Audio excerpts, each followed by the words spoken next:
Welcome back to my YouTube channel enjoy English with Bhavya ma'am. आज हम 10th class की first flight book की poem the ball poem by John Berryman करेंगे। John Berryman कौन थे? ये एक बहुत ही बड़े स्कॉलर थे और अमेरिकन पोइट भी थे। इनको नेशनल बुक अवार्ड भी मिला है, लेकिन इनका जो सबसे नोटेबल वर्क था वो कौन सा था? The dream songs. Now the ball poem. ये जो पोयम है ये किस बारे में है? It is about losing something which we love and then learning to grow up. इसमें एक लिटिल बॉय को दिखाया गया है जिसने अपने यंग लाइफ में पहली बार क्या एक्सपीरियंस किया। उसकी लाइफ में जो उसको सबसे ज़्यादा प्यारी उसकी पोजेशन थी, जो उसकी चीज़ थी, उसका लॉस हो गया और फिर उसे कितना दुख हुआ उस चीज़ को खोने के बाद, लेकिन उससे उसने काफ़ी कुछ सीखा। और वो चीज़ क्या थी? वो बॉल है इस पोयम में। So the ball poem has describe the reality of life, जो हर किसी को कहीं ना कहीं लाइफ में फेस करनी ही पड़ती है।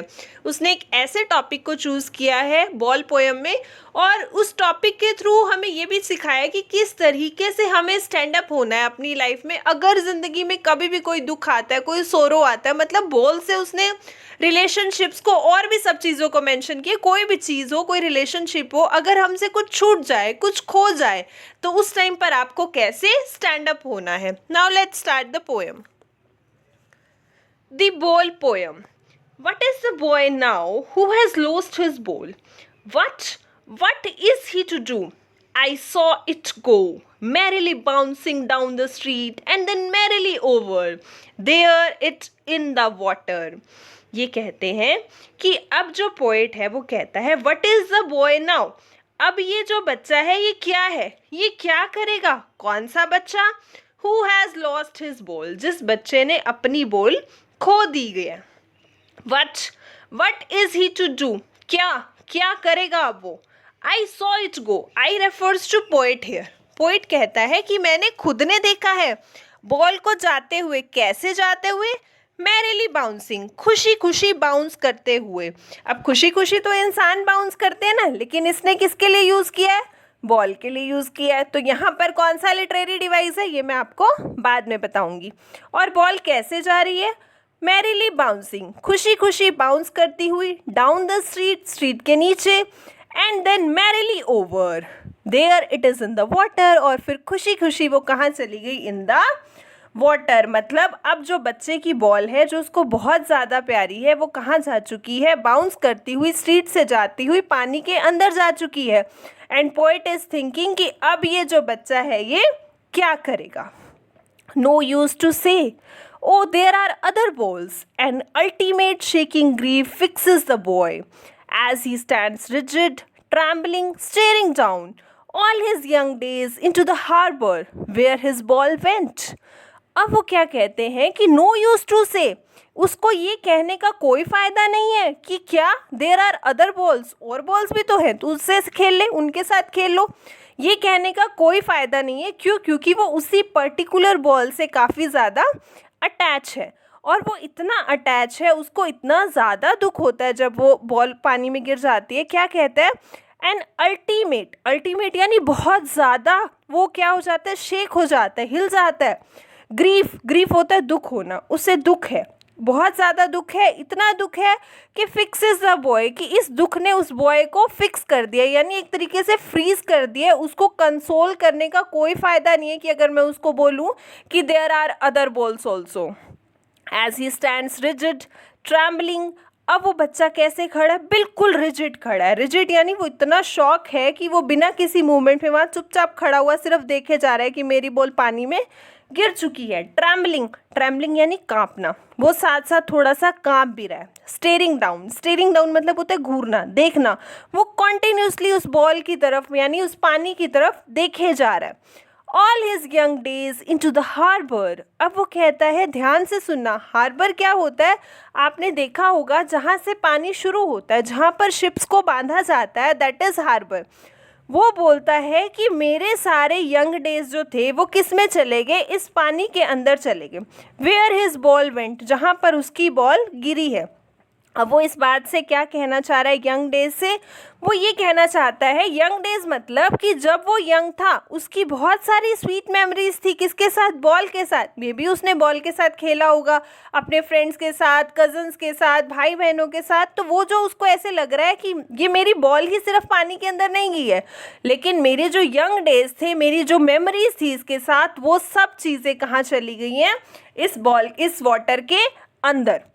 I would not intrude on him. अब जो पोइट हैं वो क्या कहते हैं कि मैं इस बच्चे को, इंट्रूड होता है बीच में इंटरप्ट करना, इंटरफेयर करना। वो कहते हैं मैं इस बच्चे को इंटरफेयर नहीं करूँगा, मैं इसके काम के बीच में इंटरप्ट नहीं करूँगा। क्या? कि वो परेशान है, दुखी है, रो रहा है तो उसको रोने दो, उसका मन हल्का होने दो, मैं इसको इंटरप्ट नहीं करूँगा।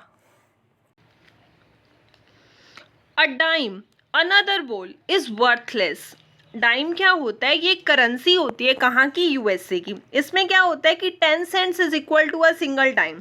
मतलब एक जो कॉइन है जो 10 सेंट्स का है, जो एक डाइम है, उससे दूसरी बॉल आ सकती है, लेकिन इज वर्थलेस। वर्थलेस यानी यूजलेस। इसको अब ये बात कहना बिल्कुल यूजलेस है कि तू दूसरी बॉल ले ले। Now he senses first responsibility. अब क्या होगा?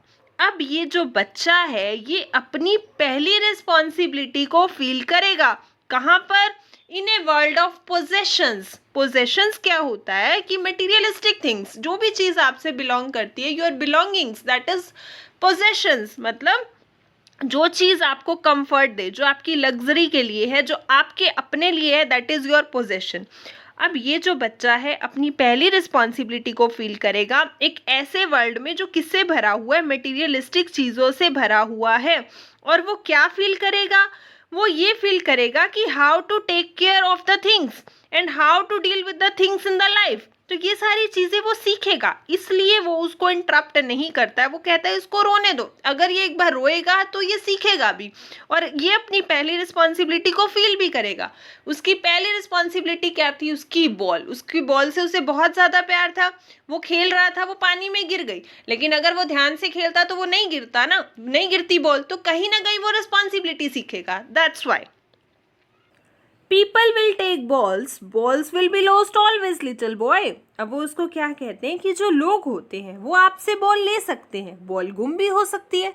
मतलब वो हम लोगों को ये कहना चाह रहे हैं कि जो बॉल के रेफरेंस है वो ये कहना चाहते हैं कि आपकी जितनी भी वर्ल्डली थिंग्स हैं या रिलेशनशिप्स हैं वो आपसे छीने भी जा सकते हैं, गुम भी हो सकते हैं। कैसी भी सिचुएशन हो, आपको ज़्यादा अटैच नहीं होना है किसी भी चीज़ से, आपको इन सब चीज़ों को एक्सेप्ट करना है as these are the part of life.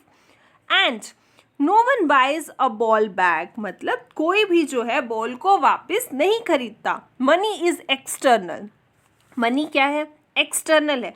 मतलब मनी जो है वो एक एक्सटर्नल फैक्ट है। मेन चीज़ क्या है? उसकी फीलिंग है। आप फीलिंग को तो वापस नहीं ला सकते ना, पैसे से आप जाके दूसरी बॉल ला के दे दोगे उस बच्चे को, लेकिन जिस तरीके से वो उस बॉल से जुड़ा हुआ था, उसके यंग डेज जुड़े हुए थे, क्या वो सारी चीज़ें वापस आ सकती है? नहीं ना।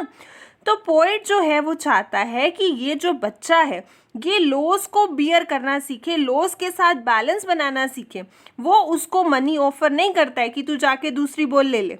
वो ये चाहता है कि बॉय जो है वो इस बात को समझे कि पैसा जो है वो हर एक चीज़ को नहीं खरीद सकता है। वो ये चाहता है कि वो रिस्पॉन्सिबल बने, वो सीखे, वो लाइफ में मूव ऑन करे कि once something is lost it may never be restored. That's why he is learning well behind his desperate eyes. वो कहता है वो बच्चा सीख भी रहा है। कैसे? बहुत अच्छे से उसकी डेस्परेट आईज से। डेस्परेट यानी आप ये भी कह सकते हो कि वो डिटरमाइंड था, उस बॉल को ऐसे देखे जा रहा था जैसे उसे वही चाहिए हो। लेकिन यहाँ पर उसकी आईज कैसे हुई पड़ी हैं? होपलेस हुई पड़ी हैं बिल्कुल। लेकिन वो फिर भी देख रहा है, लेकिन देखने के साथ साथ वो काफ़ी कुछ सीख भी रहा है। क्या सीख रहा है? The epistemology of loss. Epistemology क्या होती है? नॉलेज होना किसी चीज़ की। वो सीख रहा है कि उसको नॉलेज हो रही है लॉस की, कि लाइफ में बहुत सारी चीज़ें ऐसी होती हैं कि जो हमसे छूट जाती हैं। मतलब उसे नॉलेज हो रही है that how to bear the loss, how to came out of it. ये नॉलेज उसे मिल रही है किससे?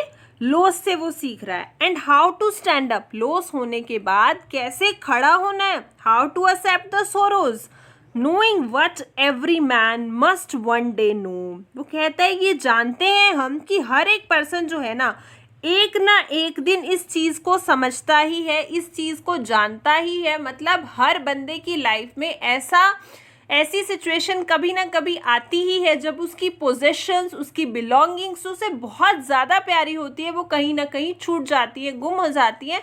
हर मैन के लाइफ में ये फेज आता है। And most know many days, और काफ़ी सारे लोगों में आ भी चुका होगा। काफ़ी सारे लोगों ने ये चीज़ काफ़ी टाइम पहले, कई दिनों पहले फेस की भी होगी। But how to stand up, वो ये भी जानते हैं कि कैसे खड़ा हुआ जाता है इन सब के against. So this was the poem, the ball poem by John Berryman. Tone थोड़ी सी सैड थी, राइम स्कीम कोई थी नहीं, लेकिन हमने इससे काफ़ी कुछ सीखा। क्या सीखा बच्चों? That you should look after your belongings, अपनी चीज़ों का ध्यान रखना है, अपना रिस्पॉन्सिबल बनना है। And we should move on in life. बेशक कितना ही लॉस क्यों ना हो, जो होता है होने दो, let it be, we have to move on. And third one is we should not waste time in running behind the things which we have lost. अगर गुम हो गई तो हो गई, life is to move on, रुकना नहीं है, अटकना नहीं है वहाँ पर। दो लाइन्स याद आ गई जो मैं आप सबके साथ ज़रूर शेयर करना चाहूँगी। वो क्या है? रुक जाना नहीं तू कभी हार के, कांटों पे चल के मिलेंगे साए बाहर के। Now let's come to our poetic devices. First one is anaphora. Anaphora means use of repeated words in 2 or more lines. जैसे what is boy, what and merrily bouncing merrily over. आप देख रहे हो वट को, merrily को, it is repeated, that is anaphora. Second one is assonance. Assonance देखो, you know very well, repetition of vowel sound, that is A, E, I, O, U. Boy now who lost, O is repeated here. Second one is he is learning well behind his desperate eyes, E is repeated here. Third one is imagery. ये मैंने आपको बोला था, merrily bouncing down the street. ये जो ball है वो क्या कर रही थी? खुशी खुशी बाउंस करती हुई जा रही थी down the street. जबकि ये merrily किसकी कैरेक्टरिस्टिक है? ह्यूमन बीइंग की। लेकिन इसको प्रेजेंट इस वे में किया गया है that it creates image in our mind that seriously जो बॉल है वो खुशी खुशी बाउंस करती हुई जा रही है down the street, that is imagery. Now fourth one, repetition. What is repeated again and again, and similarly ball word is also repeated many times. Fifth one is alliteration. Buys a ball back, B. Repetition of B, consonant sound. It means it is alliteration. Thank you very much. Please like, share, support and subscribe our on YouTube channel. Means enjoy English with Bhavya ma'am. Click on description to watch other videos of class 10th. All videos of class 10th is available in playlist. Thank you very much.